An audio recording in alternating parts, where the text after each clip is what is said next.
Hello, I'm Werner Herzog. I'm a filmmaker, and I'm here to introduce the film Last Flight Home.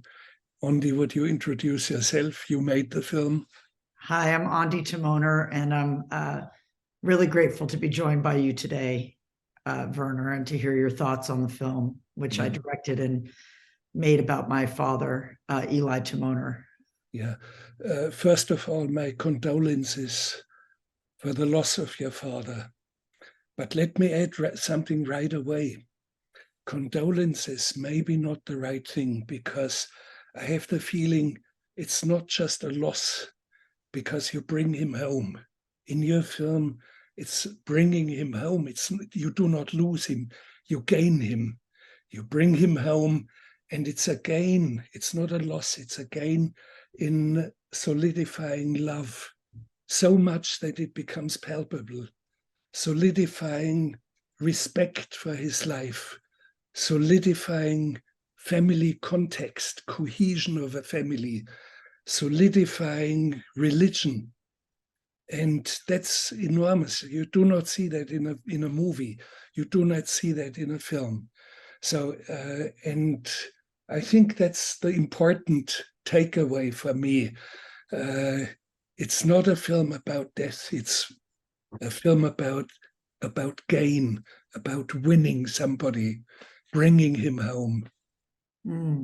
Thank you. I feel that what happened with the choice that he made and the way that our family came together around him, that we were able to bring him home, and we were all able to achieve a sort of a closure, but also a celebration of an extraordinary life and an extraordinary human being.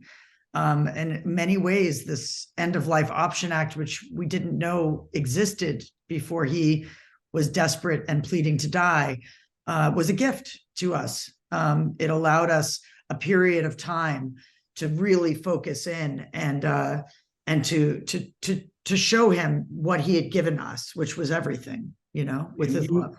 Can you explain a little bit about this End of Life Act? It does not only exist in the state of California, in some other states as well. And it's expanding, I think. Sure, it exists in 10 states and the District of Columbia in the United States, and it's also exists in Canada. But it's not, not a right in most of the world, and certainly in most of America. And it's different in every state. In this state, at that time, there was a 15-day waiting period. So you qualify by being terminally ill. If you are terminally ill and you're of right mind and able to express it in several different ways to several different doctors over this period of 15 days, then you qualify for the right to be able to medically assist your own death and basically to leave this world. As we know, Jean-Luc Godard did this as well. Yeah. And it's not only your own wish, there has to be qualified consent. Yes. I think makes a lot of sense. It's a basic human right, I think, Werner. I think that, yes, because dying has become so inhuman. When you look at death, it has become technical. We are intubated. We are connected to heart monitors. We are connected to tubes, to whatever. And it's terrifying to see how life technically is prolonged in such a way that it has become inhuman, almost inhuman. We shouldn't die like that. I don't know if you know this, but my sister, the rabbi, she was very reticent about sharing the film. Not only did she feel that what is sacred should remain private, but also her career as a rabbi. She's Reformed Judaism, even all Jewish law and most religious law is considers it a violation of the blessing of life and really appreciating life to help someone die.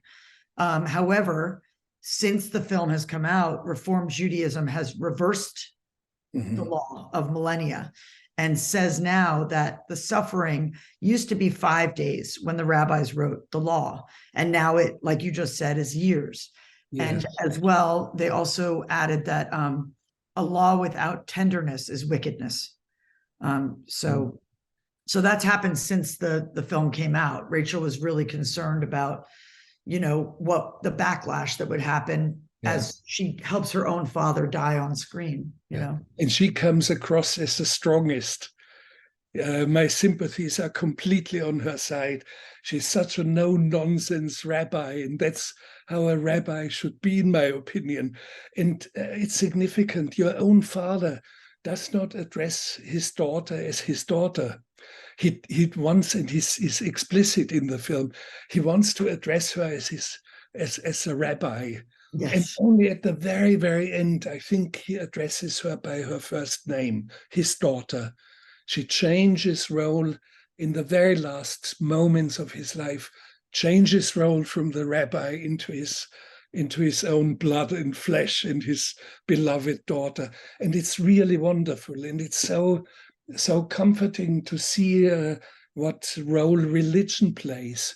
I'm not a religious person, but how it solidifies cohesion of a family, how it gives consolation, how it gives a no-nonsense approach to life and compassion.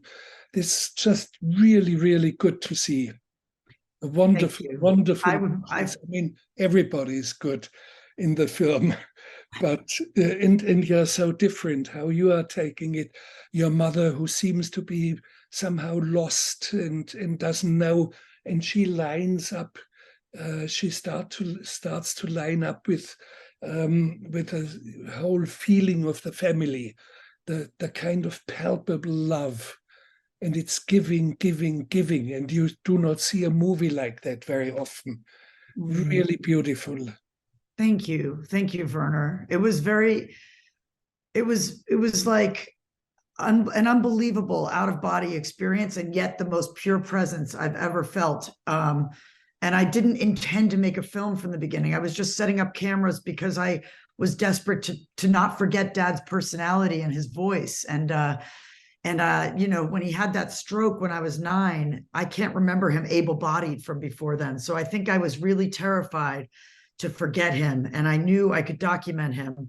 And in this way, he helped me. He said, I instinctively know you're on the right track. But I didn't realize what a contribution it would be to have a rabbi like Rachel, and specifically Rachel and the family, bringing these rituals and the songs, that even my son says helped him through the day that Dad died.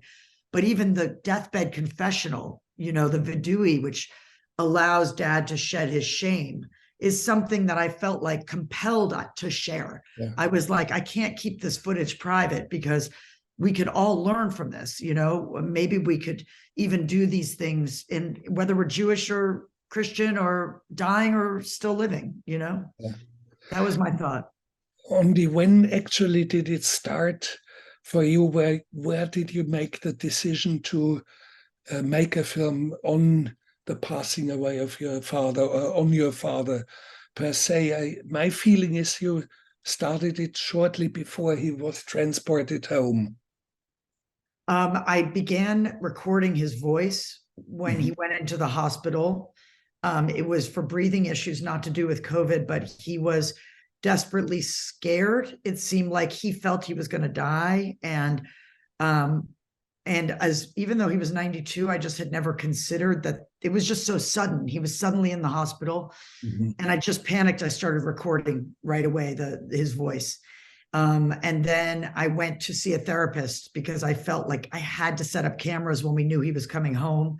I thought maybe I was trying to mediate the experience or distance myself. And I didn't want to hurt my family. So I went to see a consultant, and she said, if you feel you should film, you should film. So I asked my father, and he said, I know you're on the right track. And I didn't know what track I was on until my sister, once Dad had passed away, my sister said, well, you have all this footage. Can you make a memorial video?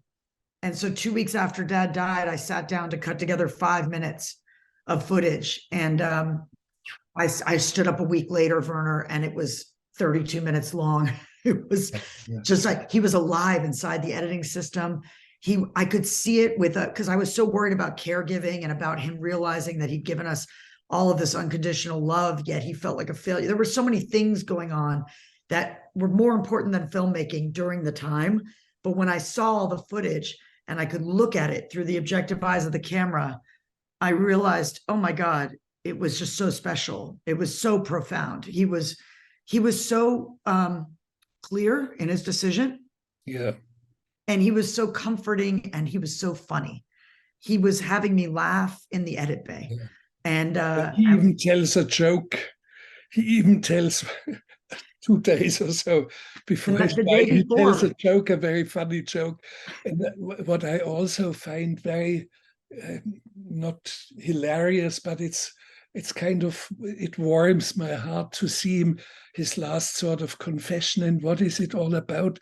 He regrets and he's ashamed that he didn't sell his shares of his airline company that he founded in time. It went down in value, and he lost it all, and he should have sold it earlier, and he shouldn't have asked some very good friends to borrow him some money. And he's so ashamed that on his deathbed he has to confess. And it's really so human. It's not the real big thing. It's just very human, and you feel that this has been gnawing on him for a long, long time. Yeah, I think that he carried it with him, but he didn't really speak about it very much because he wasn't the type of person to complain. Yeah. So we didn't know what a burden, what he was gripping and holding on to like that. And I left, I tried to make him feel better in that scene. I don't know if you remember, but I was like, but you held your stock because you didn't want to devalue it for the employees. And my sister says, here's the exercise. And she stops me and I left it because I think it's an important learning that you can't take people's shame. You can't say, oh, feel better, as many of us would like to do. People have to be ready to really speak to what they're holding on to. And my sister says most people by the time they die are not able to do that. But we all carry something that, once we voice it, we can start to let it go. And the other reason I left it in is because I think it's funny how, in this moment that's so serious, and she just kind of snaps me right into shape. And I'm the younger sister, and I just go right into, yes, okay. Yeah, but so. It's not because you're just the younger sister. Your older sister has such a strong and such a exemplary presence in the film, and she's so human, and she's so learned in religious things. Of course, she's a rabbi, and it's very comforting to see her presence. And you are torn to and fro. You see my respect is on your sister's side. My deep emotions are on your side. You are so torn, and you can tell. And sometimes you are lost. Sometimes you know what you should do, and you stand your ground, and you keep on filming the unfilmable. And that's what I find so astonishing in your film. Thank you, Werner. That's really, really kind of you to say. And what is your favorite moment of the film, particularly? Very hard to say. I think it is a moment when everybody is around his bed and putting their hands on him. Nobody commands it, but you see they all want to have the touch. There's something tactile. He's connected. He belongs now to the unit of the family, and it becomes a tactile. It's almost tribal, like a clan, and everybody stretches out the hand, and everybody touches a part of the man who is passing away. And that's my favorite moment. All the rest of the film is condensed in such moments. There are very few moments, and it's the unspeakable. You cannot explain what it is that moves you Of course, we all die and we all have to go through the experience that our parents hopefully die before us. It's the real bad thing, the real injustice would be if we die before our parents die. That's I always think that. I and think of that's a course, great we are reflection. reminded also that there's something not right in the common way we are dying in technological civilizations. Before we were technological, there was a different natural order in prehistoric times, and there's archaeological evidence in prehistoric times, let's say Neolithic times, we would die between 25 and 35. There's barely any findings where you have human remains that grew older than 35. In other words, you would have your first two children as a woman by age 15. You would be a grandmother by age 30. And by age 35, you would be dead, or even before you reach 35. And that's a normal, that's how biologically we meant, or creation meant that for us. However, creation also incorporates that we became smart and technological and scientific, and we pushed the boundaries further and further. But the boundaries are pushed far enough, and I think this kind of utopian ideas of immortality are stupid. It's silly. Death is something which is meant for biological life. There's a deep meaning in it. And death is not a disease that can be cured. And it's a technological utopia that I do not like. Do you know I totally agree with you. And the other thing that I think was a motivating factor for me in sharing this film was just how terrified we are of death and how much of a taboo it seems to be that people who are dying should be out of sight.